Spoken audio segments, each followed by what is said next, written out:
Hello, hope y'all are all doing great. It's October 22nd, and today I'm back. So today I'm going to be focusing on pretty much one thing. I'm going to be talking about severe weather. We have a little bit of a severe weather event that we could be looking at tomorrow, and then we're going to look towards Tuesday. Yeah, this video should be pretty short. I'm just going to be focusing on one thing as it is pretty late. I'm tired. Uh, 'Cause I had a very busy day. But yeah, so sorry if I'm a little. Also, I don't feel good, so yeah, my throat is hurting a little bit. So yeah, sorry about that. So if I'm a little quiet. But yes, this is our day two convective outlook. This is for tomorrow. We can see we have a slight risk from southwest Minnesota down into northern Kansas. We're looking at a 2% tour risk from areas of eastern South Dakota down into northern Kansas. 15 wind and a 5 hail. So with wind being the main threat tomorrow. Go ahead and start off by looking at this. This is the HRRR model for tomorrow. Looking at like forecasted reflectivity, we really don't see much in the way of it, to be honest, and like much in the way of storms, which indicates that there is some issues like regarding the environment. Looking at dew points tomorrow, we can see our cold front. This is 030, our cold front right here. Surface winds kind of generally in this area, and then winds a little bit above that, coming in more westerly there. Pretty classic little setup here. Instability wise, take a look at surface base cape. It's pretty low. Tomorrow will be a little bit of a more low cape event, which is pretty usual for this time of year, I'd say. We're getting into that kind of winter time. Those wintertime setups, so these types of events will become more usual. And yeah, so that is pretty much just the basic stuff. Now let's take some soundings. So let's go to reflectivity here, so we don't get any like contaminated soundings. So 23, we have some storms popping up in Iowa. Environment in Iowa, we have capping, of course, just like we always do in the summer. That's what this summer has pretty much been. Every event, it's all the models, especially the HRRR, just have so much capping. But yeah, so we can see instability low. I mean, the shear is not bad, but the problem is the thermodynamics are just pretty much terrible. I mean, the Hodo is even not that bad. Storms move up into Minnesota. Up in Minnesota, the environment's pretty similar. I mean, it's just capped. Environment's extremely capped. Down in the Kansas, environment, same deal. The environment's capped. I mean, so we'll see. I mean, if the capping can break, we do have enough shear in place that we could maybe see like a little bit of a tornado threat, I'd say, especially up towards this area. But if the cap breaks further south, potentially further south, I really want to watch kind of southwest Minnesota. That kind of pops out to me, but I haven't really done like an in-depth analysis because I haven't had time. That's just kind of the area that that generally stands out to me. But overall, tomorrow does look like an interesting event as the models are showing a lot of capping. I mean, not really much happening, especially the HRRR. We take a look at other models, ARW. These models tend to not be as reliable. We'll see. So, I mean, yeah, it's still going with all that capping across that area. NSSL. This like barely has anything. Let's see what is the cause for that though. That's after dark though, so I'd expect to see capping. What is the cause in the afternoon though? Probably capping if I had to guess.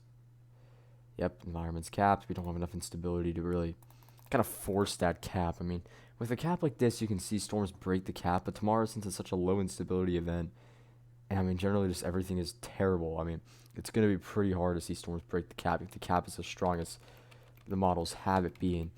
But it does indicate some stuff further north. Once again, as thermodynamics was garbage. Generally, I mean, not really. Not sounding. Capping's more of an issue. FE3. Of course, it's going crazy. It always does.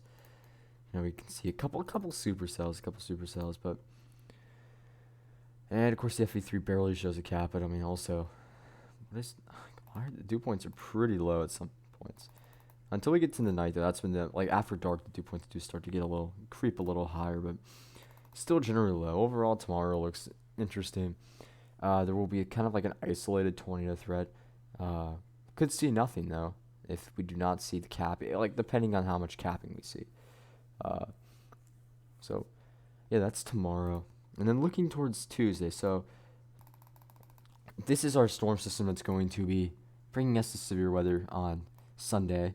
So this is tomorrow, night. You can see nice, clean, cold front stretch down here. We do have a low building here. To keep that in mind. We have wraparound cold air, snow mixing in the backside across areas of Montana. A lot of snow in the mountains. This tomorrow and tonight, as you can see there. And then as we go into Monday morning, this low builds into the southern plains in areas of Texas and Oklahoma. We can see that low deepening right there. And then that is going to be the cause of our next severe weather event. So Monday we'll see a lower end severe weather threat generally across that area right there. Not really going to look into it too much.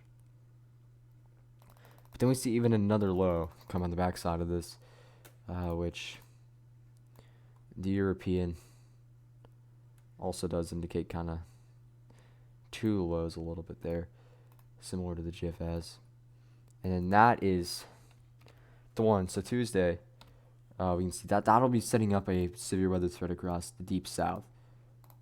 That low right there, we have deep Gulf moisture. And this will probably not be a threat for much longer. Once it crosses into the east, it's a little more uncertain due to problems of moisture, and I mean it kind of just dissolves. So that could be, it could be in the east is pretty much out of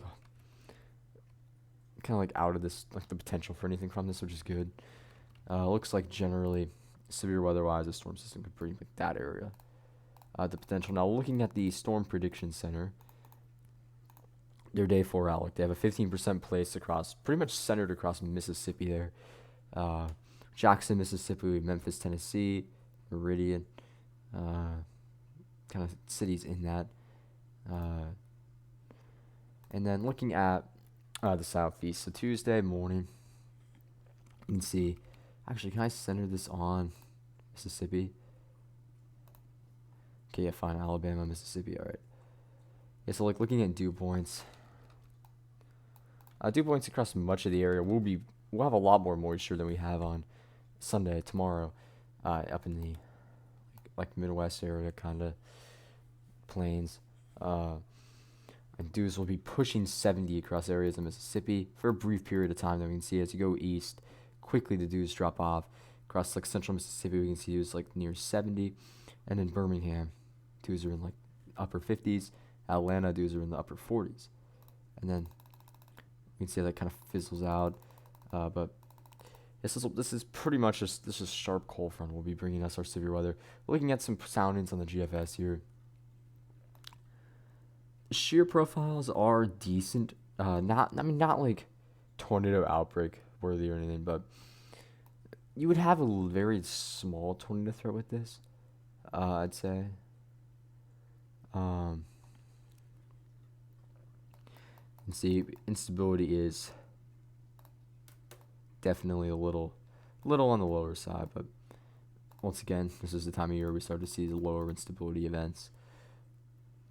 And yeah, generally not a bad sounding. That's like a marginal to slight risk sounding. 7 p.m. into Alabama here. Environment will get a little worse overnight, due to you're losing the instability because it's here. That's very important. We'll also see capping. So yeah, generally, I kind of think Tuesday could be a bigger day than Sunday, but I could be wrong. We'll see about that. But yeah, it's pretty much all I got. I hope y'all all enjoyed the video, and I hope y'all have a great day tomorrow. I should be back tomorrow with a little bit of a longer video. But yeah, thank you for watching.